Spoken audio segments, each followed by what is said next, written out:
Os livros de Esdras e Neemias. Na maioria das Bíblias modernas, esses livros são separados, mas essa divisão aconteceu muito tempo depois de terem sido escritos. Originalmente foi um trabalho só, escrito por um único autor. A história se passa depois que os babilônios destruíram Jerusalém e o seu templo e levaram muitas pessoas para o exílio. E a história desse livro começa cerca de 50 anos depois e conta o retorno de alguns israelitas a Jerusalém, e o que aconteceu quando eles reconstruíram a cidade e as suas vidas lá. Especificamente, o livro se concentra em 3 líderes-chave que guiaram os esforços de reconstrução. Você tem Zorobabel, depois Esdras e depois Neemias. E o conceito do livro se concentra nos esforços de cada líder.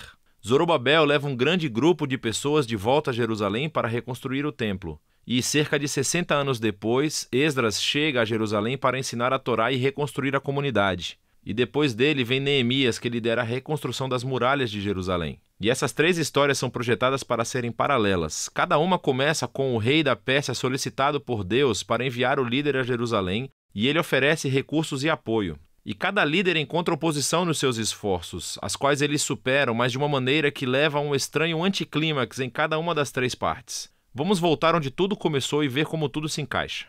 Assim, a história começa com um decreto de Ciro, rei da Pérsia, e ele é movido por Deus para permitir que os exilados retornem a Jerusalém e reconstruam o templo. E o autor diz que isso cumpre uma promessa feita pelo profeta Jeremias de que os exilados um dia retornariam a Jerusalém. Agora, esse cumprimento deve aumentar nossas esperanças em muitas outras promessas proféticas que indicam que o exílio não era o fim da história. Temos esperança para o futuro rei messiânico da linhagem de Davi. Temos esperança de um templo reconstruído onde a presença de Deus habitará com seu povo. Esperança de que o reino de Deus venha sobre todas as nações da terra e traga sua bênção, assim como ele prometeu a Abraão. E assim, é com todas essas esperanças em mente que lemos a história de Zorobabel. Seu nome significa plantado na Babilônia. Ele representa a geração nascida na Babilônia em cativeiro e lidera uma onda de israelitas que estão retornando a Jerusalém. Depois que eles se estabelecem por lá, eles reconstroem o altar para oferecer sacrifícios e depois o próprio templo. A cerimônia de fundação e depois a dedicação final do templo são momentos-chave. As histórias passadas do tabernáculo e a dedicação do templo devem estar em nossas mentes. É quando a nuvem de fogo da presença de Deus deve descer. Ele está entre o seu povo, e isso não acontece. E assim, enquanto pessoas estavam felizes com esse novo templo, os anciãos que tinham visto o templo anterior de Salomão clamam em pesar. Não é nada como o passado glorioso que tiveram, ou as suas esperanças para o futuro. E é aqui que temos a primeira história de oposição, e é muito estranho. Assim, os netos dos israelitas que não foram levados para o exílio tinham estado vivendo em Jerusalém o tempo todo, e vêm para oferecer ajuda na reconstrução do templo. E Zorobabel recusa. Ele diz: vocês não fazem parte do nosso templo. E isso, claro, gera um conflito que Zorobabel supera. Mas é muito estranho porque os profetas previram que as tribos de Israel se reuniriam juntamente com todas as nações para participar da adoração do Deus de Israel quando o reino finalmente chegasse. Então esse é um momento anticlimático, para dizer o mínimo. Na próxima sessão avançamos cerca de 60 anos e conhecemos Esdras. Ele é um líder entre os israelitas exilados na Babilônia. Ele é um estudioso da Torá e um professor, e então é nomeado por Artaxerxes, rei da Pérsia, para liderar outro grupo de pessoas de volta a Jerusalém. E Esdras quer trazer a renovação espiritual e social entre as pessoas. As nossas esperanças são altas, e novamente chegamos a outro momento anticlimático da história.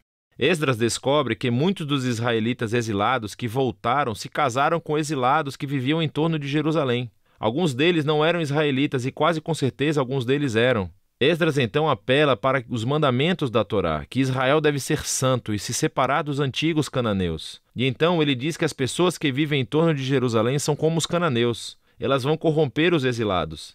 Então Esdras oferece uma oração de arrependimento e é muito sincero. Mas depois ele convoca todos os líderes e faz esse decreto de divórcio, que diz que todos esses casamentos devem ser anulados e as mulheres e crianças mandadas embora. E o decreto é cumprido apenas parcialmente. Temos uma lista de alguns dos homens que se divorciaram de suas esposas. A história é muito estranha por várias razões. Primeiro de tudo, Deus nunca ordenou que Esdras fizesse isso. Foram os líderes de Jerusalém que levaram Esdras a fazer o decreto. Segundo, o profeta contemporâneo Malaquias disse que o exílio deveria se importar com a pureza. Mas ele também disse que Deus se opunha ao divórcio. E assim gera os resultados mistos do decreto. Tudo isso se encaixa nesse padrão estranho de anticlímax final. o que nos leva à próxima sessão sobre Neemias. Ele é um oficial israelita que serve no governo persa.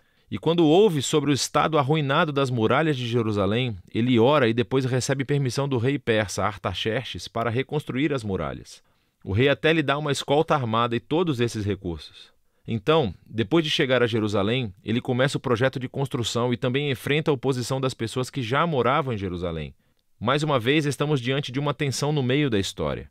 O profeta contemporâneo, Zacarias, disse que a nova Jerusalém do reino de Deus seria uma cidade sem muros, que a presença de Deus a cercaria, que as pessoas de todas as nações se juntariam ao povo da aliança.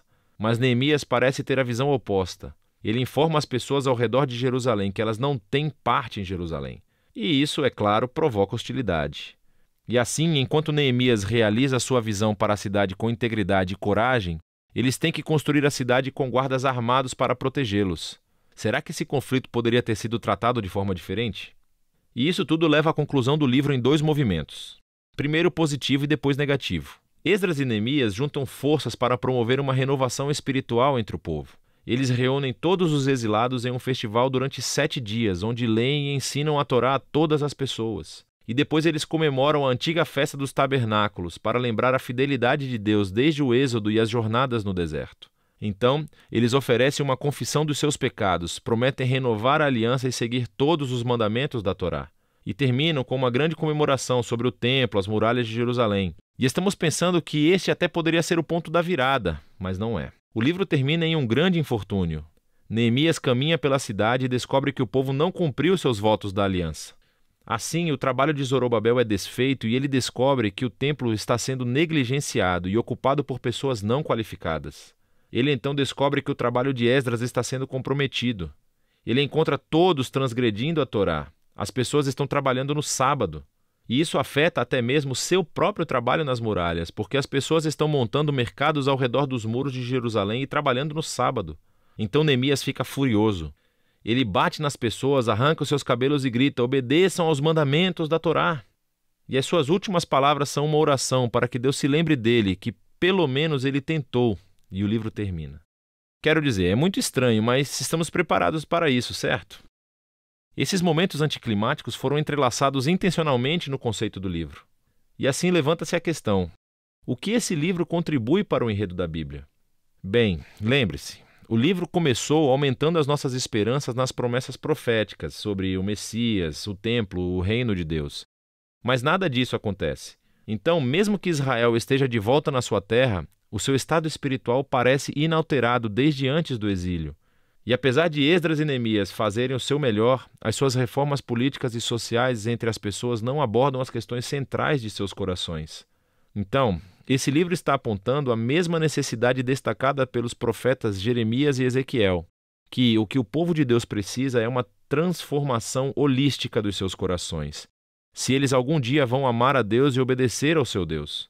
E assim o livro termina de uma forma deprimente, mas obriga você a continuar lendo os livros proféticos para descobrir o que Deus vai fazer para cumprir as suas promessas da grande aliança. Mas por enquanto, esse é o livro de Esdras e Neemias.